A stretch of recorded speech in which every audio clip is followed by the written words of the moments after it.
I would draw very much like I would on the ground, except that if I just, without fixing my feet under something or had a strap holding me in place, when I put a pen or a pencil against paper, I would float away, because in space, in microgravity, for every action, there's an equal and opposite reaction. So I have to be very careful to hold on to make sure that the piece of paper is taped down and that my feet are secure.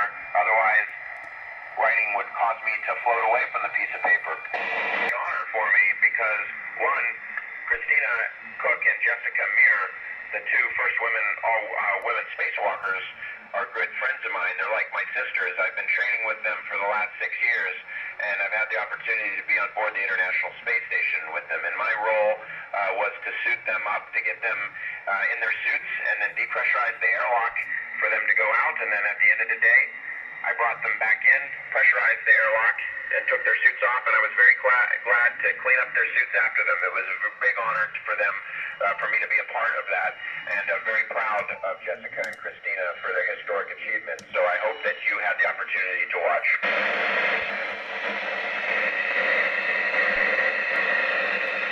Hey, that's a great question, and you might be surprised to learn that the astronauts on board the International Space Station actually don't have a lot of impact on how the International Space Station operates in terms of controlling it. Most of that is done from the ground, from mission control centers, from Houston, Texas. There's a control center in Moscow, Russia, one in Germany, and one in Japan, and they all have control over pieces and parts of the space station, and they all work together to control and monitor the systems. And the astronauts on board, we do have training, and we do have the capability to control some things, but mission controlling the space station allows us to free our time to focus on working on like scientific experiments and doing maintenance that can't be performed from mission control.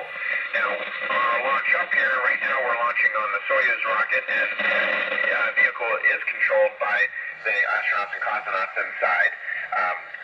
But the most complex spacecraft ever built is the International Space Station, and it's controlled from many